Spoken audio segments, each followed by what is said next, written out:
Welcome to the Human Experience Podcast, the only podcast designed to fuse your left and right brain hemispheres and feed it the most entertaining and mentally engaging topics on the planet.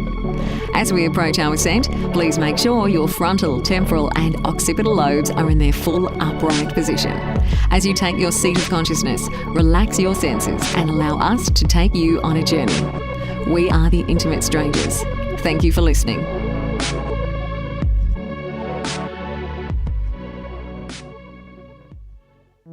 We certainly do appreciate your contributions. It allows us to make the show better for you, our listeners. But word of mouth is how we grow, so if you're able to recommend the show to your friends, your family, that is the highest compliment that you can give us. But let's cut to the chase.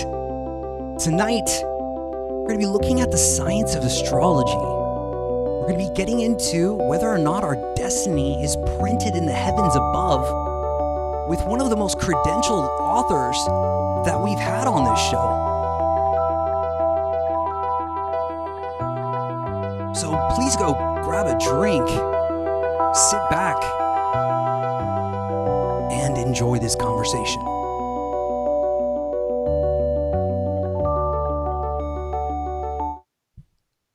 The Human Experience is in session. My name is Xavier Katana. My guest for tonight is Dr. Alexander Boxer.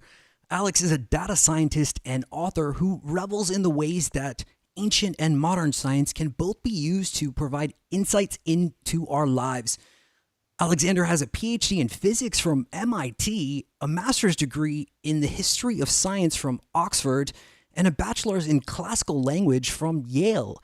His work has appeared in Nature Physics Journal, and he was also a field agent for Atlas Obscura.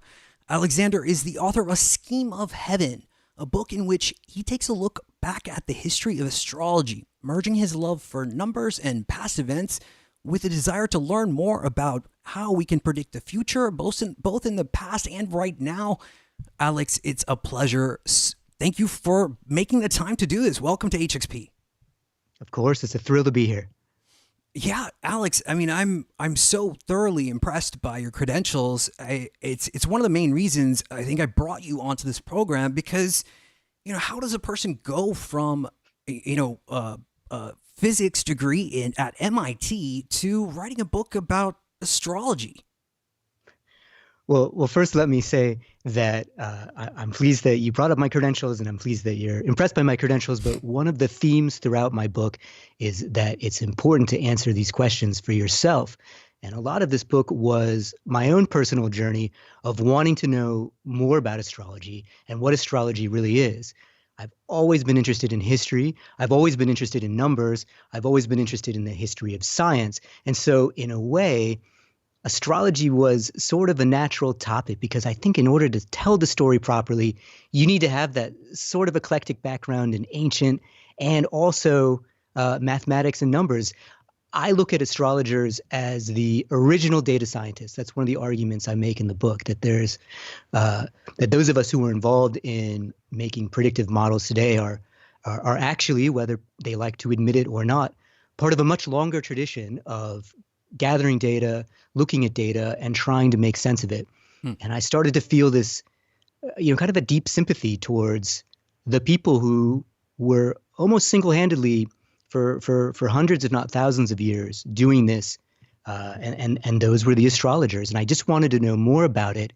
And the more I read about it, the more I came to the question of, if you really want to know about astrology, who do you ask? What books do you read? Do you read books by modern astrologers? Do you read books by astronomers, historians? And I found that I just had a bunch of questions that none of these books were answering. Mm-hmm. And sort of true to this idea that, you don't need to listen to other people to make up your mind, although it's always good to get as many opinions as possible. I just dove into it myself. And I hope that I wrote something that's informative, that takes a totally different approach, and that is also fun. And I really hope that all of your readers, whether you're interested in astrology, intrigued by astrology, whether you don't like astrology at all, you think it's bunk, there's something in here for everyone.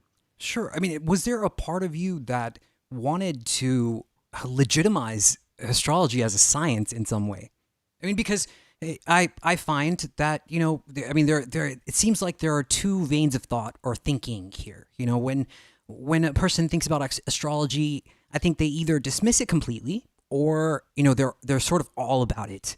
And I think especially recently, people are digging into, more about the connection of the stars and the placement of the stars at the time of our birth.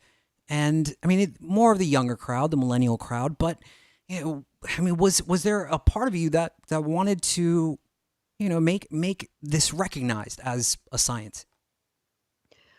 Well, so let me answer that question in two ways, or maybe I'll break it up historically. So one, as far as astrology as let's call it the science is concerned, I had no particular opinion. It seems, I come from a scientific background.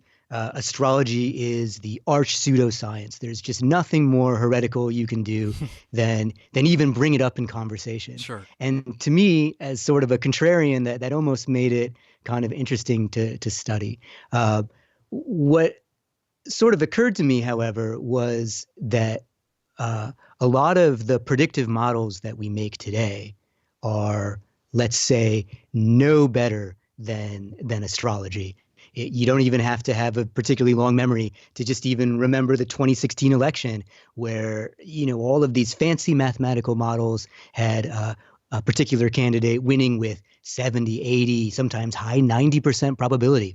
That, of course, did not happen. There was the financial crisis and the housing collapse of 2008, which all of the fanciest models said would never happen. House prices would never go down. So part of me was fascinated by this idea that we're part of this long tradition of making, let's say, very dubious but very complicated mathematical models. And why are we so attracted, or why do we put so much faith in these sorts of numbers and these sorts of models?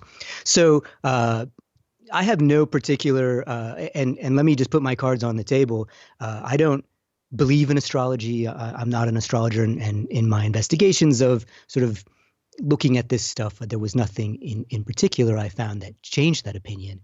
On the other hand, I wanted to maybe develop a deeper respect for the astrologers of the past, who really were sort of pushing forward the field of, let's just call it data science, back at a time when, it was the idea that you could describe the world with numbers has always been, I think, a much more controversial view than we moderns give it credit for. And I think the fact that nowadays we are so, we unthinkingly put trust in numbers speaks to the success of that revolution, where we've come to realize that numbers really are very powerful in describing, who we are and where we are. So, part of it is, let's just say that there's nothing crazy about the idea of astrology. It's a perfectly plausible premise, or at least it seems so to me. There's, it really rubs me the wrong way when people just totally dismiss it out of hand. Right. It seems interesting. And what it also seemed to me was that people really haven't studied astrology from an empirical point of view. All of the arguments that you traditionally hear against astrology are sort of theoretical. Well, astrology has to be garbage because, there's no way we could describe about how it could work. We know that there's no forces that are rays that are coming from planets, et cetera, et cetera.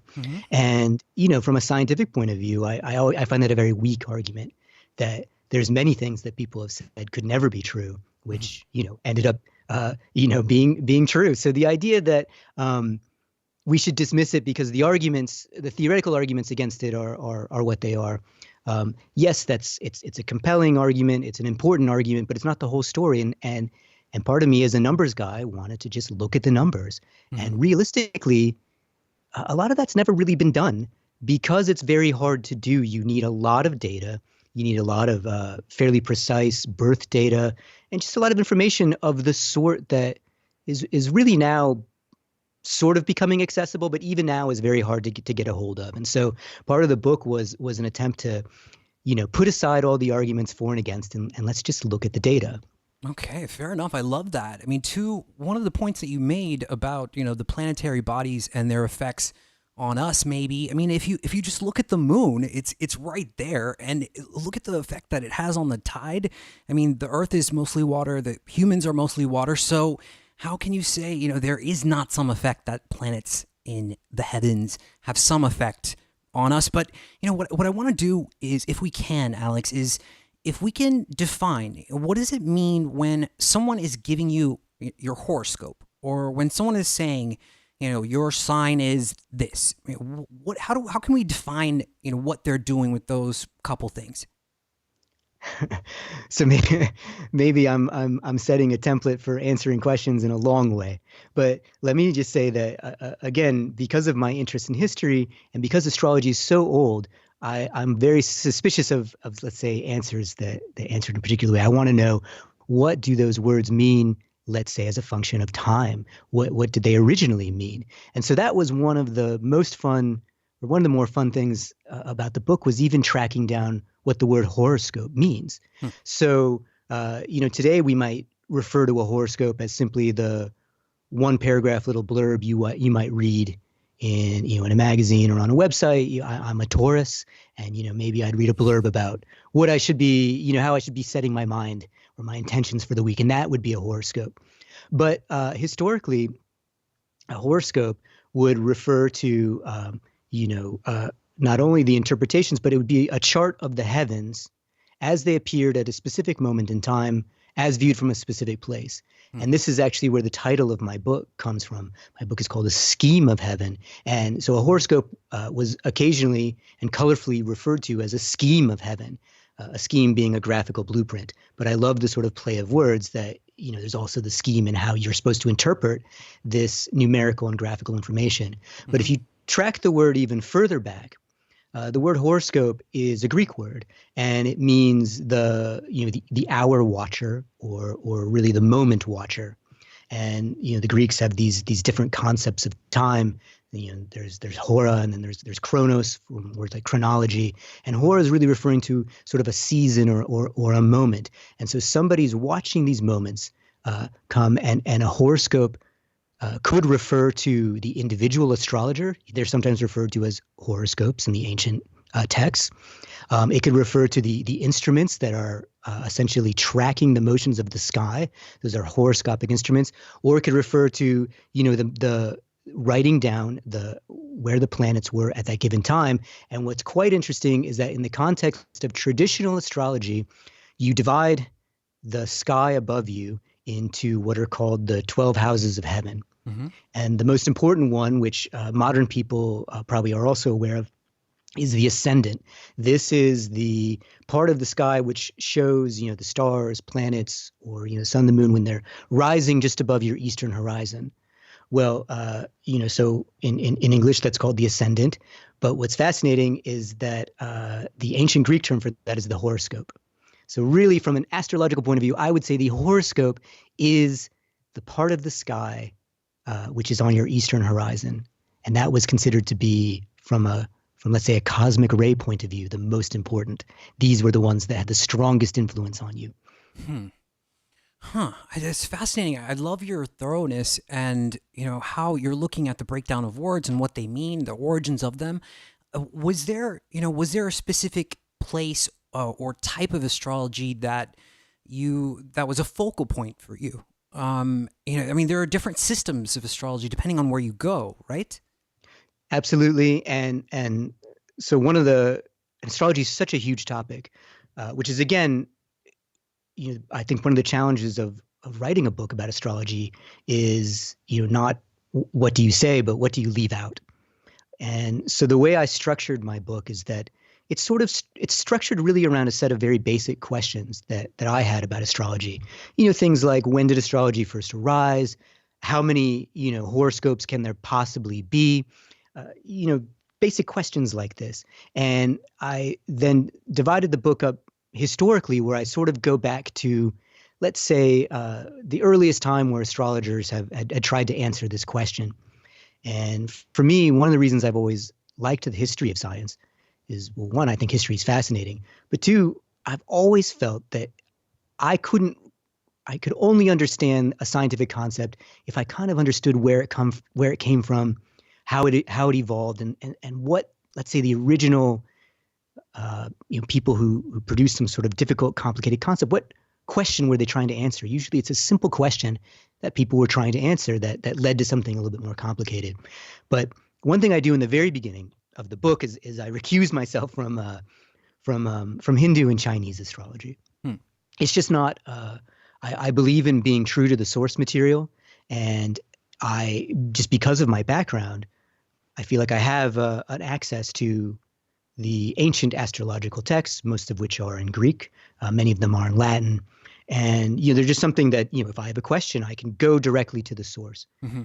That's definitely something I could not do with Indian or Chinese astrology, even though, particularly with the case of Indian astrology, there's a tremendous amount of cross-fertilization and overlap. But I really wanted to focus the book on I guess what's oftentimes called Western astrology, which starts in ancient Babylonia, really comes of age in let's say the Hellenistic Greek-speaking world.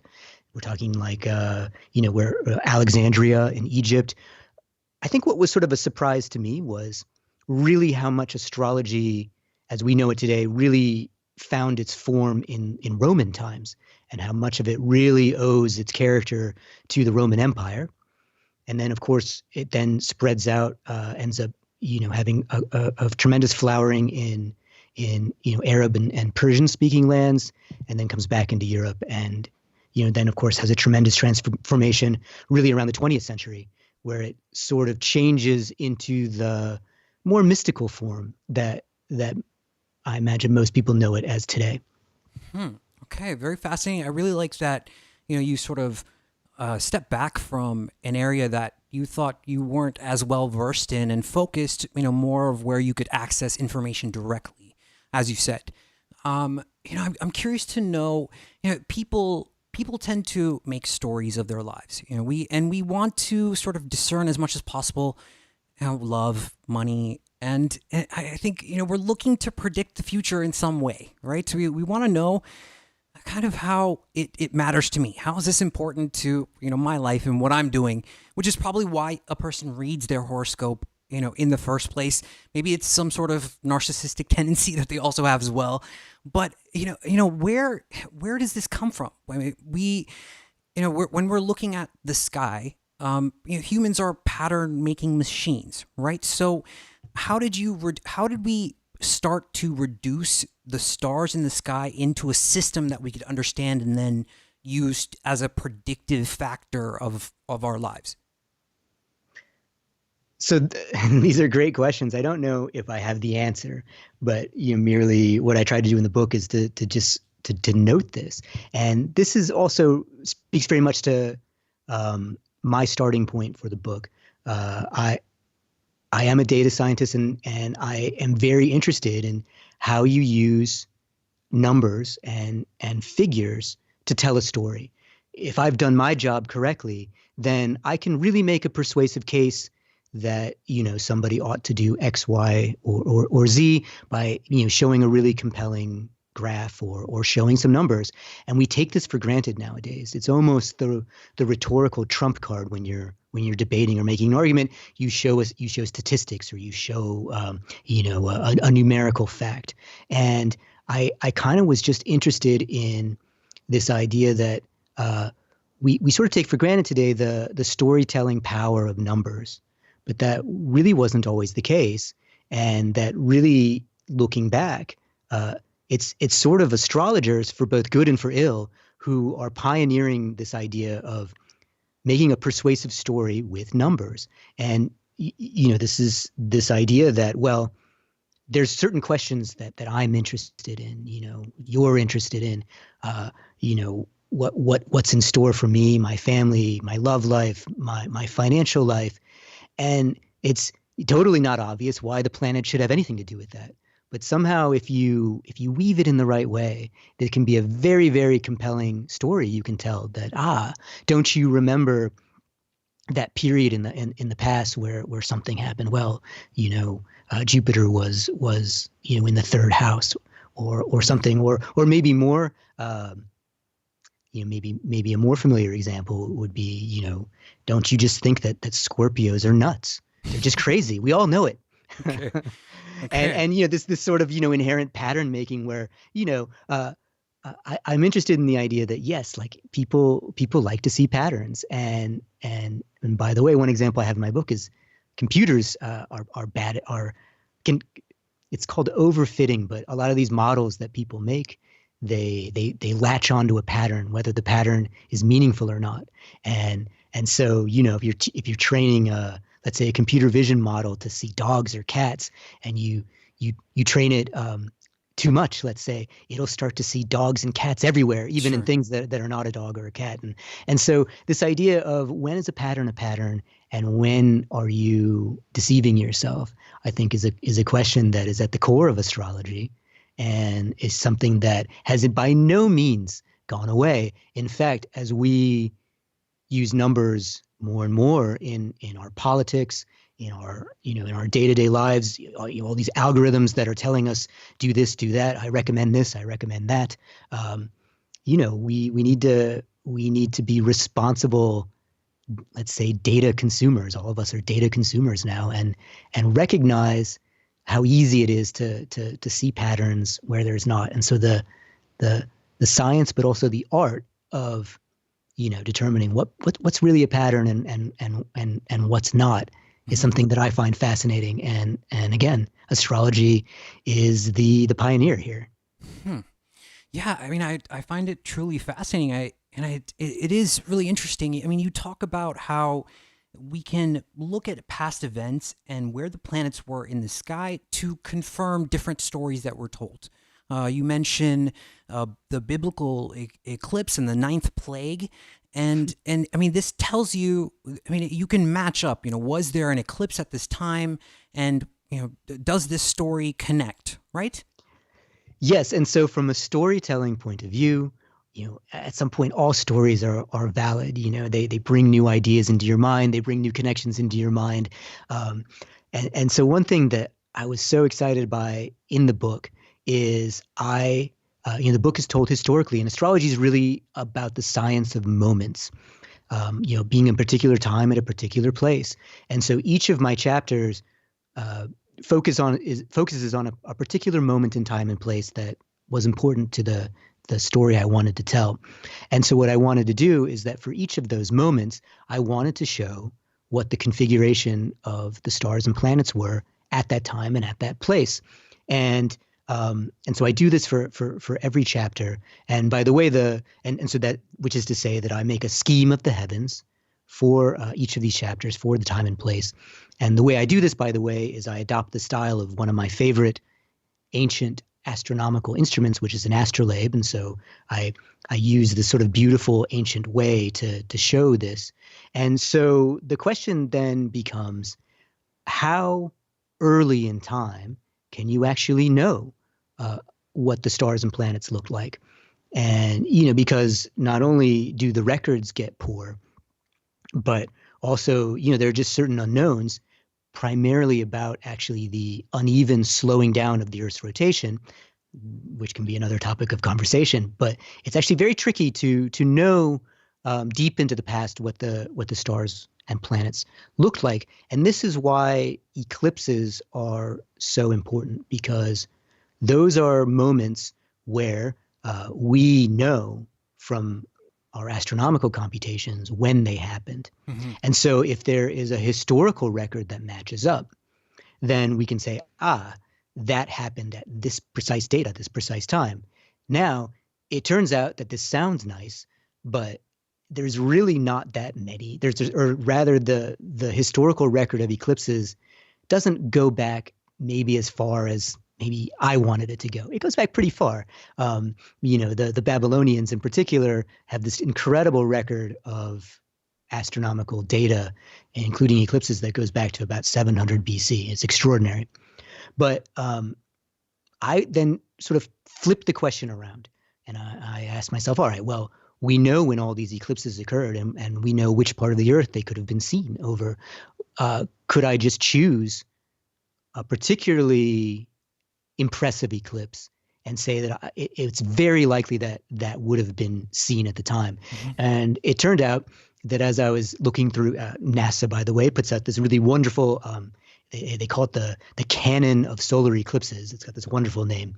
Mm-hmm. And it's, thousands of years of eclipses with their maps, and you can look through it, and it turns out there's this very, very intense solar eclipse that happened over Egypt in the 14th century BC. And in fact, it happened at a very specific date in the year 1338 BC.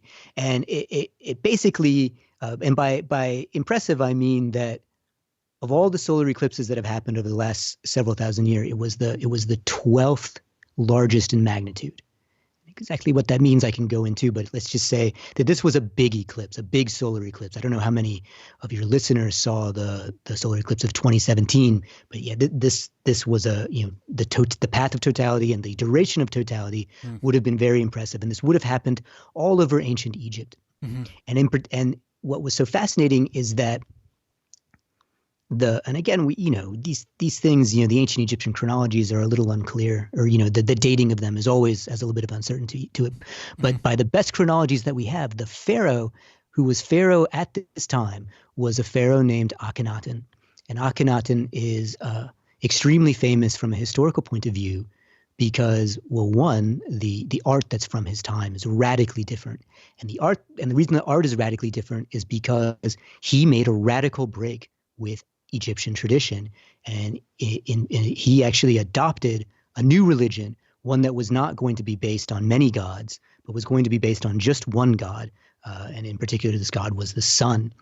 And this was, such a tremendous discovery when it was made, when these sort of archaeological ruins were discovered, and in particular, there was this wonderful book by Sigmund Freud called Moses and Monotheism. And it's this wonderful book. It's short. And it's just one of those books that I remember reading it, and like every page blew my mind.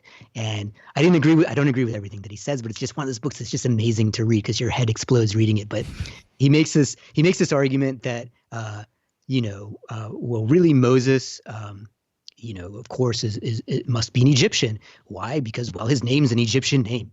Moses, a lot of the pharaohs, have names like, Tutmosis, or, Moses is just an Egyptian name. And he says, yes, Moses was an Egyptian. And he goes even further and says, not only that, he was probably a priest follower of this pharaoh Akhenaten. And when Akhenaten's religious revolution failed, this Egyptian Moses carries on the monotheistic revolution, and he leads the Israelite people, and he sort of founds this new religion, namely the Jewish religion. And by the way, I thought this is a fun example for tonight because this is, of course, the second night of Passover, so the history of the Exodus. So again, the way that and if anyone goes to their Passover Seder, right, the obligation is to tell the story of the Exodus. So here we are talking about the Exodus just because we're talking about astrology and eclipses and eclipses. Now, looking at the chronology, however, this eclipse that I'm interested in happens really right before Akhenaten's death. It doesn't quite fit in with Freud's story. And it occurred to me that there's this much more interesting story, right? That wouldn't it make even more sense that this radical pharaoh, this pharaoh who doesn't know Joseph, as it's said in the Bible, is Akhenaten? That essentially Freud has it exactly right, but totally backwards at the same time. That yes, these events are happening at this time. And what do we know about this time? We know that this revolution was a disaster. There's, that as soon as Akhenaten dies, the Egyptians cannot go back to the old ways fast enough.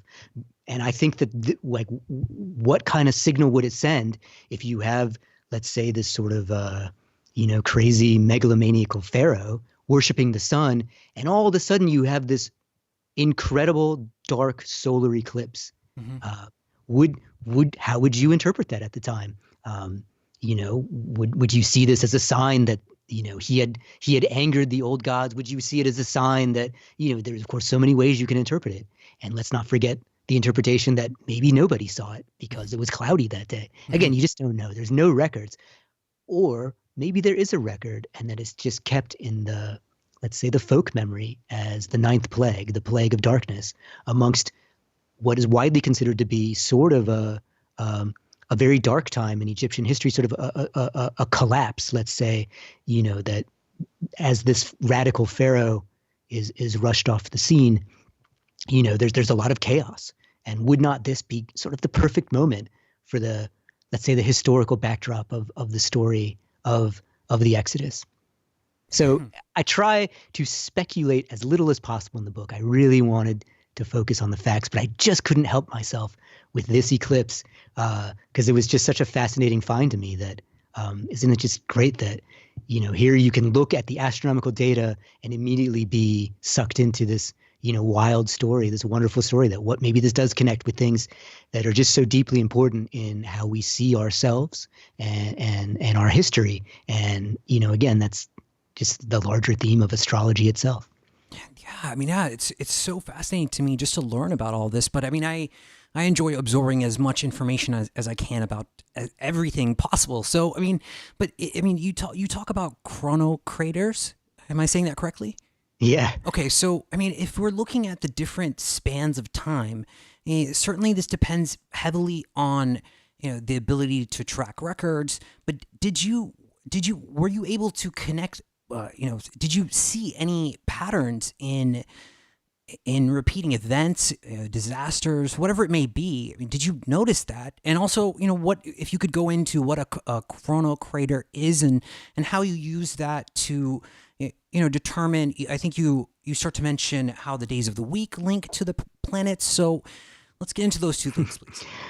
So astrology is such a fun topic, isn't it? Because you can just go in so many different directions at once. And I want to answer this question in 20 different ways at once.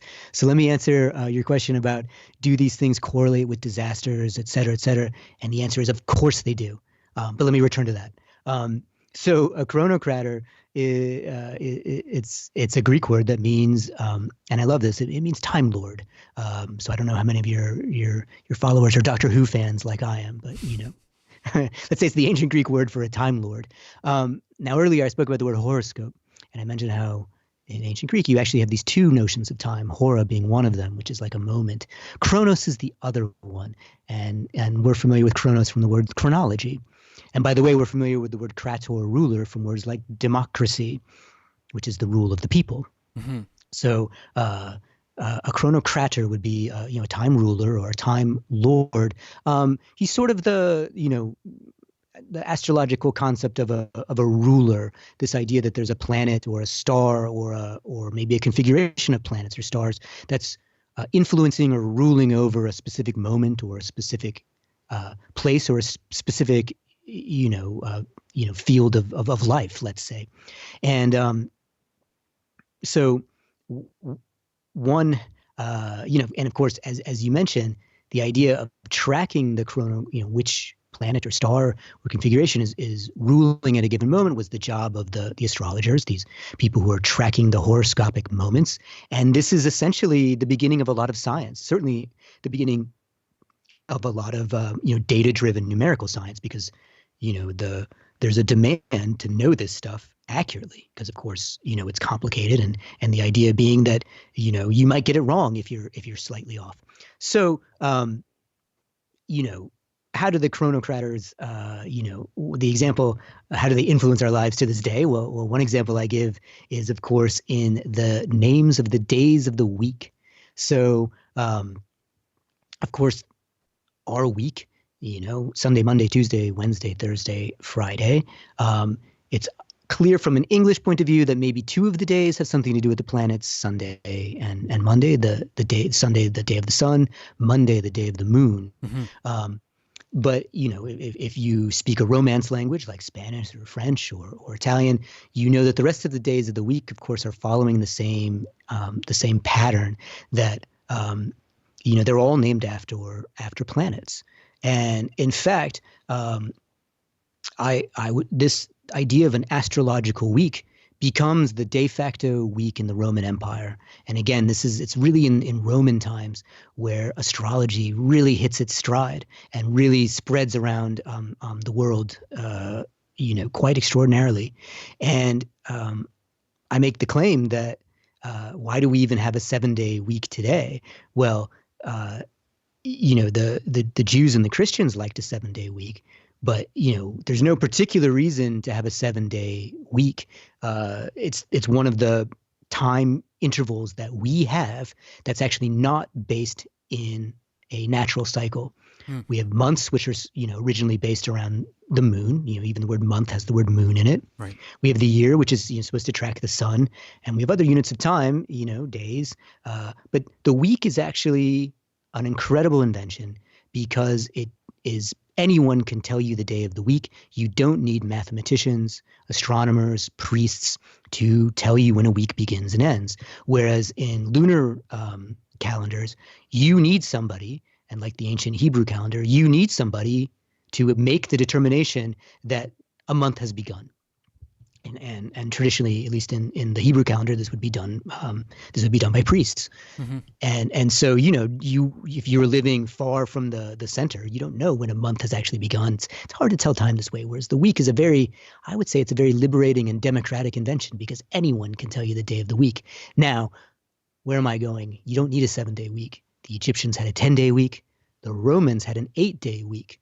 But at some point, they adopted a 7-day week, and they adopted it because two of the trendier creeds in the Roman Empire, namely Christianity and astrology, both wanted a 7-day week. And so you end up with this 7-day week, which has the name of the week, the name of the day of the week is the Chrono Crowder of that day. And there's actually a fun system for why they jump around in the order they do. Because it's actually, the system was to order them in the order of the planets by hour. So there's a table in my book.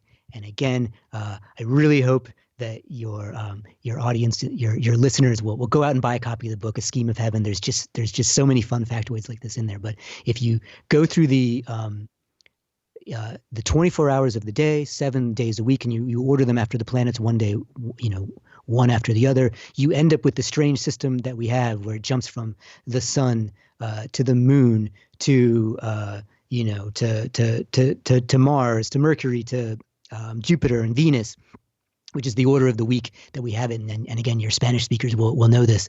And it's because you're ordering the planets, you're ordering the hours in order, and it causes the day of the week to jump like that. But this is a system that the Romans had adopted, and we have it to this day. It's the foundation for the week in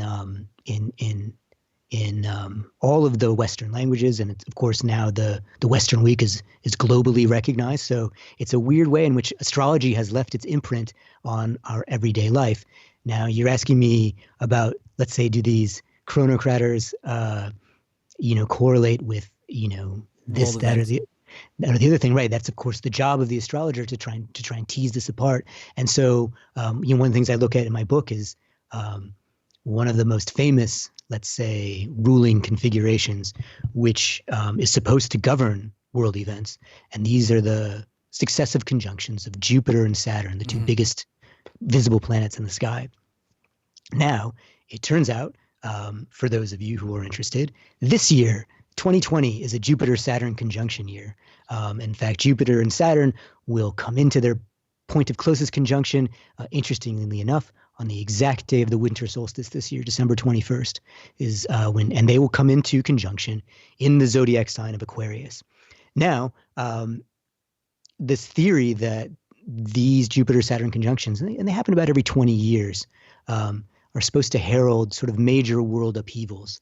And this, and not only that, the nature of the upheaval is supposed to be kind of colored by what zodiac sign they're in. So I thought it's a fun little thing to point out that the Jupiter-Saturn conjunction was also thought to be associated with plagues. And in fact, the Black Plague, the most famous and deadly plague of world history, at least as far as we know, wiped out 1/3 of Europe in the 1300s. It was blamed on a Jupiter-Saturn conjunction, which also occurred in the zodiac sign of Aquarius.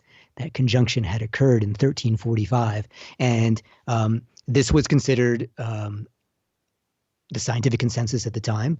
It was the medical faculty of Paris who, in fact, published this treatise saying that it was this conjunction that was responsible for the plague, and that the plague would not subside until, the planets had separated themselves far enough for this, for this conjunction or this configuration to subside.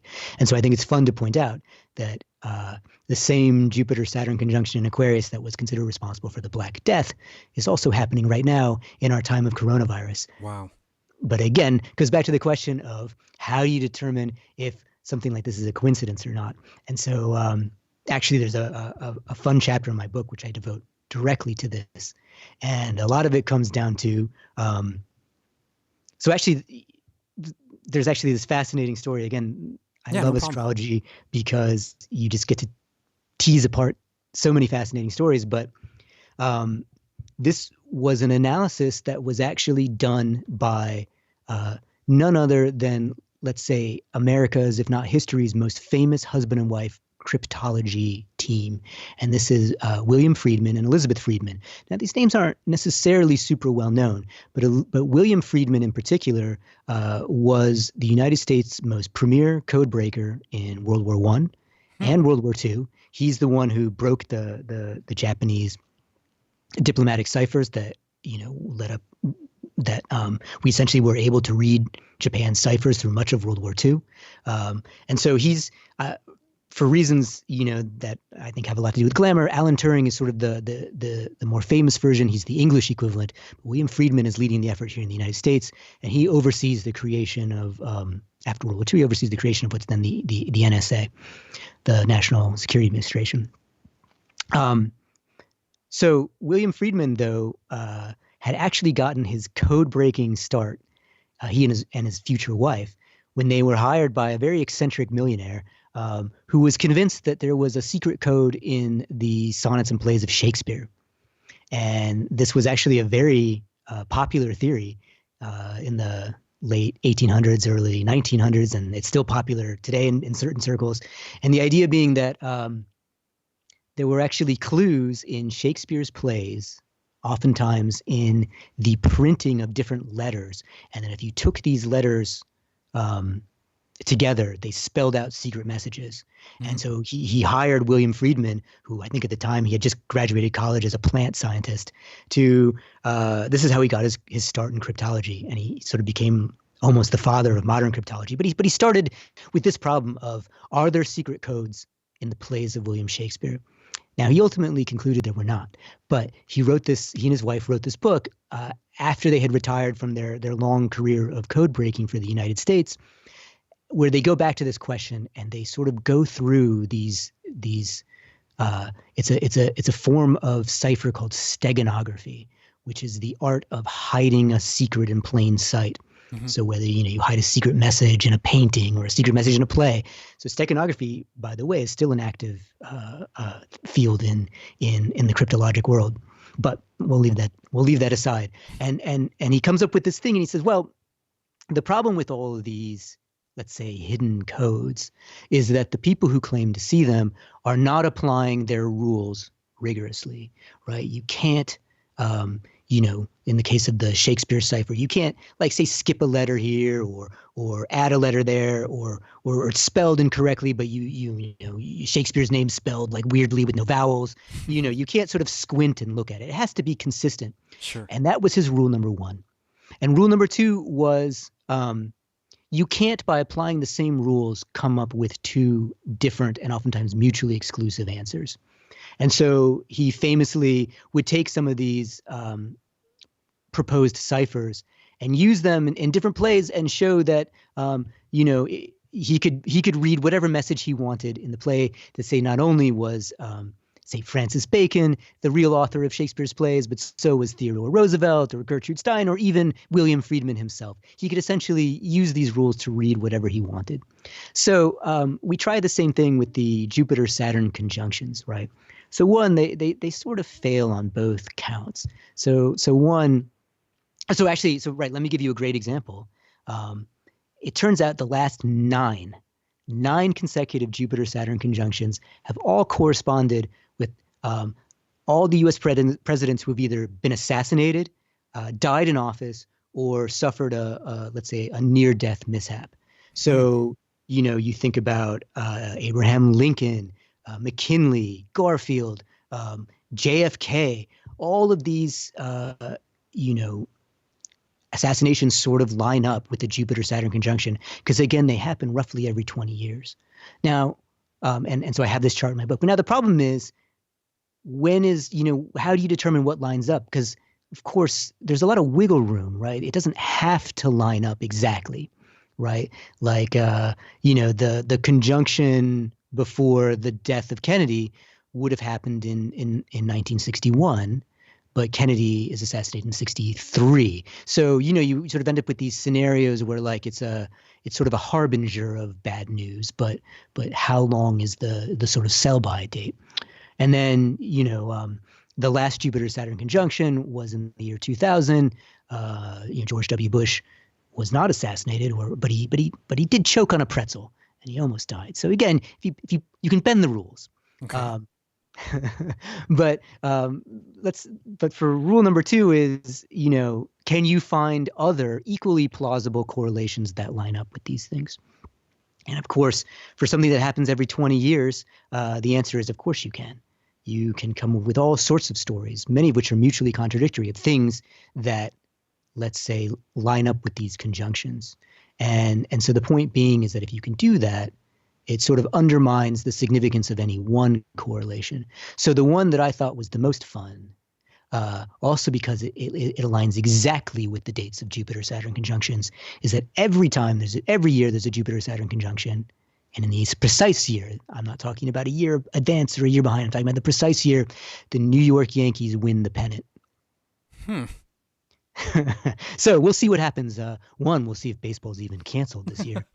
But yeah. 2, maybe I will scratch my head if indeed the Yankees actually make it to the World Series this year. But yes, we can. If they do, then I will say, well, of course, it was because of the conjunction. Huh. I mean, it's absolutely incredible, and I'm so glad that you took it there, because I think that is my favorite part in your book is the Jupiter and of astrology as well. It's just the Jupiter-Saturn conjunction and how that kind of time scale correlates to these different events in human history and what we can learn from those things.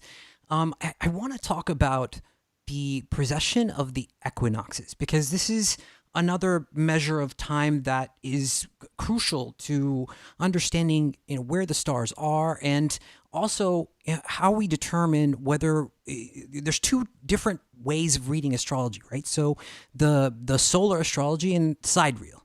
Right. So, I mean, I'm not sidereal, yes. Okay. So, how did the precession of the equinoxes and Ptolemy? How did those few things connect into how astrology was interpreted later? So we talked about the Jupiter-Saturn conjunctions, right? And those happen every 20 years. Now, they happen in specific patterns of the zodiac in periods that are about 200 years. They go through this whole cycle in like about 800 years. So you're talking about these fascinating long time periods. But there's no time period in astrology longer than the precession of the equinoxes.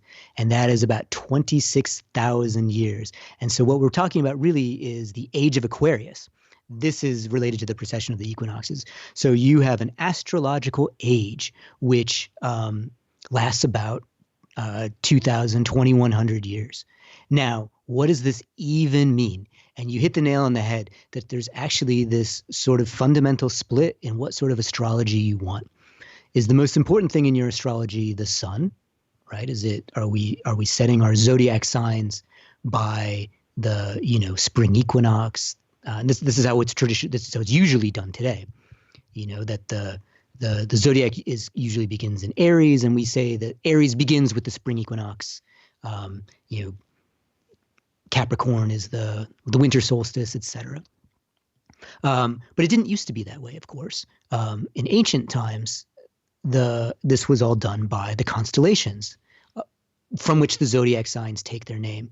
And so what's going on is that we know that the Earth is spinning once a day around its axis. It's also spinning once a year around the sun. But like a wobbly top, it's also sort of wobbling around as it's doing these motions. It's wobbling very slowly, such that like Polaris, the North Star, isn't always exactly above the Earth's axis rotation. It moves over thousands of years. Now, from an astrological point of view, this comes into play because if you were to ask what constellation is the sun in on the day of the spring equinox, well, it turns out that today, on the precise day of spring equinox, when there's exactly 12 hours of night, 12 hours of day, the sun is located in the Zodiac constellation of Pisces, Pisces the fish. Mm-hmm. Now, and if you were to ask this question year after year, it would be Pisces, Pisces, Pisces. But it turns out that over long time scales, where the sun is on the precise day of spring equinox is actually traveling through all of the stars in the sky, or all of the zodiac constellations. In fact, the reason we have the zodiac constellations is because these are the stars that the sun touches in its yearly orbit. So they're significant because they interact with the sun, or that the sun travels through them. And so that does that once a year, but over this longer time frame, and I know this is complicated, but over this longer time frame, where it is on the spring equinox is changing. So this led to this. So two things. One, it's really astounding how early this was discovered. This was discovered in, maybe the year 130 BC. And the astronomer who's credited with discovering this is, Greece's most famous astronomer, Hipparchus. And if you think about it, how can you even, you need this baseline of hundreds of years worth of precise astronomical measurements to even know that there's a small 1,000-year motion of the stars. And so this sort of just is a testament to how carefully ancient astronomers were keeping records. I think it's also a testament to Hipparchus' sort of leap of genius, because I would think if you looked at your predecessors' numbers and saw that they were sort of systematically off, you had two choices. One, you could just assume that they were wrong, and that they weren't very careful. Or you could assume, as he did, that actually this is a real effect, that these are actually moving. These stars are actually sort of moving very slowly in this sort of configuration as they're seen on the equinox. Now, so right, this introduces what I consider to be astrology's first existential crisis. What are you going to do when people realized very early on that these constellations that people had associated with spring, summer, winter, etc., were not permanent. Aries, the spring sign, or Aries, the spring constellation, isn't always, the sun isn't necessarily in it in spring. It's been moving significantly. So you have this split then between zodiac constellations, which refer to the signs, zodiac constellations, which refer to the stars, and then the zodiac sign, which is a much more abstract concept, which is measuring, let's say, space as determined by the sun in its apparent motion around the Earth, starting from the seasons.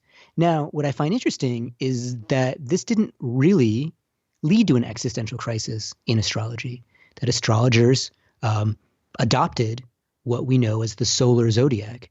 This idea that we're going to have this divorce between our zodiac signs and our zodiac constellations happened very early. So people will argue about it today, but there was really no argument in the ancient world. They said, no. The sun is the important thing. The seasons are the important thing. If you are an Aries, it's because, you're born in spring. Now, in a sense, people, sidereal or star-based astrology plays a fairly minor role in history. Now, that's not true in Indian astrology, but that's another story that I'm going to leave to one side. But what I would say is that sidereal astrology, star-based astrology, sort of comes back into fashion in the 20th century. And again, astrology in the 20th century is a very different animal than astrology had been in the past.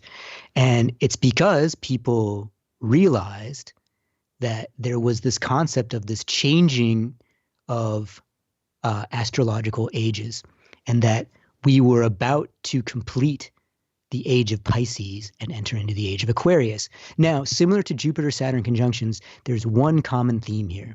And the common theme here is that in every age, people are convinced that they live on the precipice of an important change and an important dawning of a new age. Now, in the 20th century, it could plausibly be argued that right, the sun, as it's traveling around because of the precession of the equinoxes, was going to transfer from the constellation of Pisces into the constellation of Aquarius. And so there's developed this fascinating theory, which you don't see in ancient astrology, where the constellation that the sun is in during this precessionary motion over thousands of years actually determines the character of the age. And so you get this wonderful theory of how, thousands of years ago, we were in the age of Taurus, and this is sort of corresponds with the sort of bull-worshipping civilizations. Mm-hmm. That as the precession moves into the spring equinox moves into Aries, the constellation, Aries, the ram, and that this is actually signifying the Hebrew covenant, the covenant of Abraham, where the ram is, Abraham ends up sacrificing a ram instead of Isaac. This is somehow indicative of the advent of the Jewish covenant.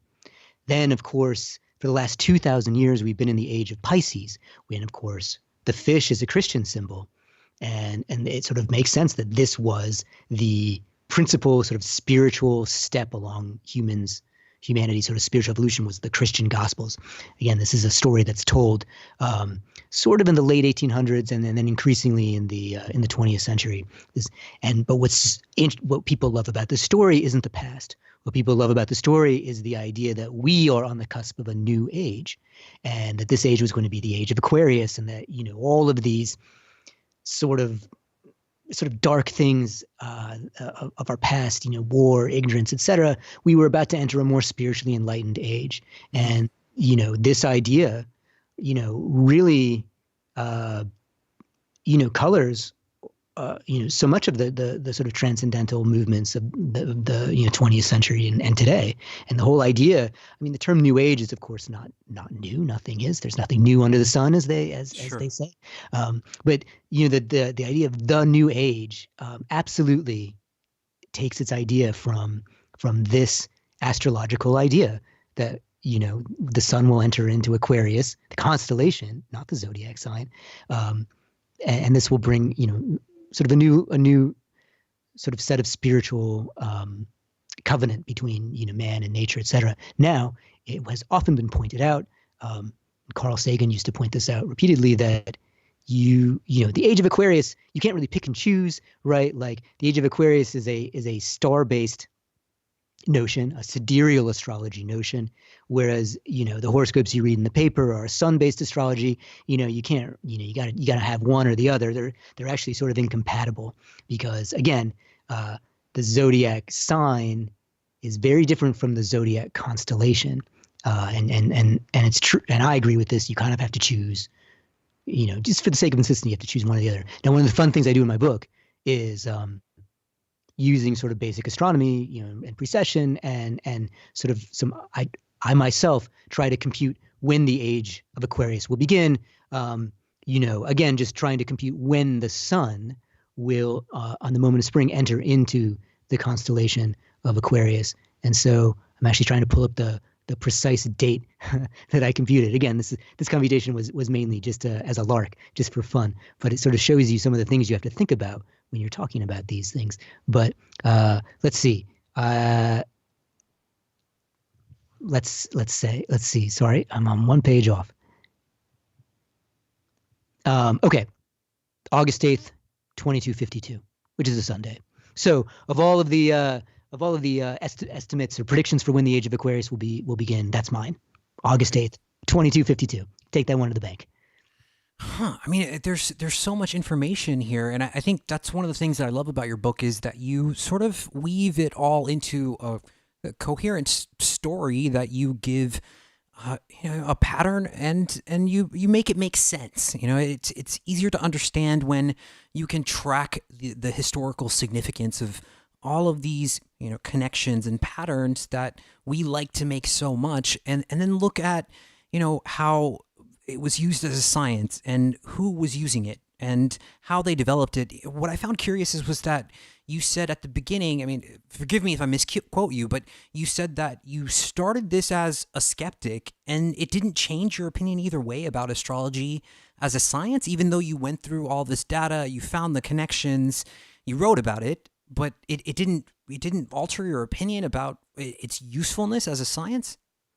Okay, so let me, again, just to put all my cards on the table, I, began this simply as an exercise in I find this topic fascinating, and I think like a lot of your listeners, I have a deep-seated, wonder, and a wonder in the universe is one of my motivations, and I've always liked. Reading metaphysical texts and just kind of wanting to know what else is out there. Now, but I think, and again, somebody who I admire, Carl Sagan, phrases it very well, that there's this like weird marriage that you need of wonder and skepticism. And, maybe it's because I'm a contrarian. I don't want to take anyone's opinion just because they say so. I just wanted to look at this, but maybe my default would be that it seems unlikely, but I wanted to look at it and just see for myself. And I'm deeply sympathetic to people who look at astrology and people who look at the stars and feel this sense that, what does it take to be in phase with the universe? What does it take to be in phase with ourselves and the people around us? We all experience this all the time, that sometimes we connect and sometimes we don't. And what is it about that? Now, I think these are really deep and super interesting questions, and there's no reason not to look at them. Right, I think astrology is one of these things where everything about it is fascinating. And yet, maybe to put it in a particular way, I think astrology is one of these things that is somehow less than the sum of its parts. That all of the parts of astrology, in their own sense, many of them are true, right? Is there a seasonal correlation between, our lives and what we do? Yes, of course, there definitely is. Is there a seasonal correlation even between certain professions and the seasons? And the answer is absolutely yes. Does the sun influence? Does the moon influence us? Yes, absolutely. Are the planets and their positions influencing us? That I see no evidence of. But, again, these questions of how do we look at the world? How do we look at our place in the world? How do we use numbers and data to look at that? And in particular, how should we be wary of using numbers and data poorly or misusing numbers and data to tell us stories that we don't know? If you are interested, I think, in the deeper questions, I'm very much, moved by the very ancient expression, ars longa, vita brevis. Art is long, life is short. Art not as in like the art you'd see in a museum, but what you need to learn, the craft you need to learn is long, and your life is short. And why waste time, on things which are not bearing fruit? So I want to experience wonder in the universe, but I don't want to also. You have to have this skepticism, because otherwise you're falling for anything. But just because you have a skepticism doesn't diminish your wonder. In fact, I think it trains your wonder, because then when something over jumps that hurdle of your skepticism, you're prepared to just be deeply, deeply moved and to find this true wonder. And I think that for me, writing this book was such a labor of love, because all of these questions, all of these historical characters, all of these topics and how you analyze them, I just think are so fascinating. And I love to be able to spend time doing it. And I hope that all of your listeners, again, whether you're deeply into astrology or whether you think it's bunk, you will take the time to wade through this book And I hope that just sort of love and sense of fun and sense of wonder will come across too. Yeah, I mean, I really appreciate that answer because I, in the same regard, hold some level of skepticism about how much a planet in the sky can affect my life, because then it says, are we connected to this system of fate? And then if we are, then it begs the question that perhaps I'm not in control of my life in some way, right? So, I am a little bit puzzled by this, and I take a grain of salt with all things. So something that you do in the book was that you looked at different judges, and you used a statistical inference test, and you looked at their zodiac signs and their personalities. What did you find out? What was the conclusion of looking at these zodiac signs and these judges? Was there? I mean, clearly there was a pattern, right? I mean, what did you notice? So one thing I think is fun about astrology is it's one of the few opportunities that people have to actually examine their beliefs in a rigorous way. And because I maintain, people, especially scientific people, they look down on astrology because it's just a superstition or there's nothing behind it. But I maintain that most people hold most of their opinions based on nothing but more than just a belief. And you hear this every day when you all you have to do is have a conversation about politics or economics. And, it's just based on opinion. It's not based on fact. Whereas, astrology, there's actually mathematical ways you can answer these questions. And so one of the questions to me was, is there a correlation between having a particular profession or a particular personality type and having a certain zodiac sign, a certain sun sign? And now what's fun about this is that you can simply collect the dates. And what I wanted to teach in the book is that there's a very basic statistical test that you can do to look at whether or not this is a meaningful correlation. So with the case of the Supreme Court justices, I was like, well, okay, historically, traditionally, Libras are associated with judges. It's got the scales. And this is true both in modern times and in ancient times. And so if you simply look at the Supreme Court justices and plot out, make a bar chart or what's called a histogram of their zodiac signs, you can see there's a strong preponderance not of Libras, but of Pisces. And so the question is, well, what does this mean? And so what I sort of try to walk through in the book is that although it looks like there's a preponderance of Pisces, from a statistical point of view, it's not. It actually is exactly what, in alignment with what you expect if you just rolled a 12-sided die. I don't know how many of your listeners, play Dungeons and Dragons or whatnot, but your traditional 12-sided die that you get at a game store, a result like the one I show for the Supreme Court justices is perfectly normal. However, that doesn't mean that's the end of the story. Using the same test, right, we can ask, well, what about other professions? And so I was a little bit surprised to discover this, but it turns out, and again, I think it's important for people to, especially, let's say people who are category or knee-jerk opposed to astrology, there are actually professions where there is a very statistically significant correlation with zodiac sign and whether you're a member of that profession. And it turns out that this is seen most frequently in professional sports. And so I gave an example of the most extreme case, which is professional hockey, where there's, under any statistical test you could ever use, an undeniable preference for Capricorns and Aquarii and Pisces, and you are, I just had a daughter, she's a Sagittarius. If you're a Sagittarius, you will probably never play professional hockey. So that's probably not in the stars for my daughter. Now, the question is, why is this the case? Now, this has been studied for decades, and the answer is that, well, professional hockey relies on, competitive, feeder youth leagues, and that those youth leagues, all had, at least traditionally, cutoff dates of January 1. And what this meant was it caused a huge skew of children who were born around January 1 or shortly thereafter, because you would be playing on the same team as people who could be born in December, but you'd be like a year older, almost a full year older than them.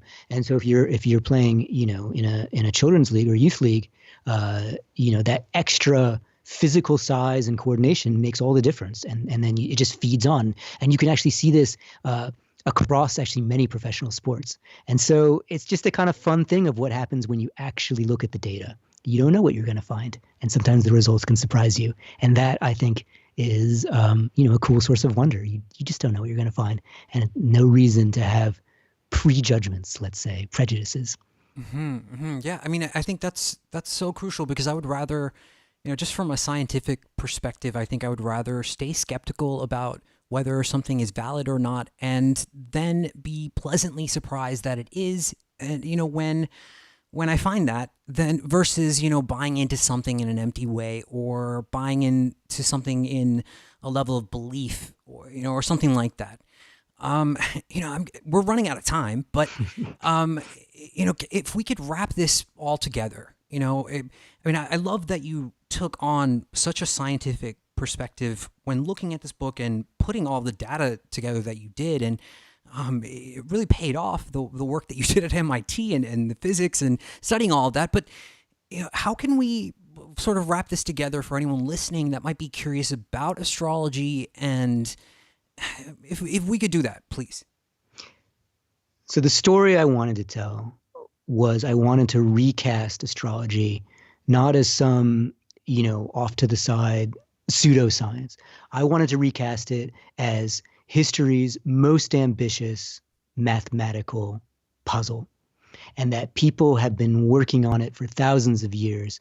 And what they're really working on is how do we use numbers? How do we use numerical data to tell to understand who we are and where we are? And that if you have any love of history, and like my heroes are Copernicus and Galileo and these characters from the scientific revolution, astrology was the engine that is driving all of this. And there's no shame in describing this. It's actually something we should celebrate, because we're all part of this human story, or to use the name of your podcast, the human experience.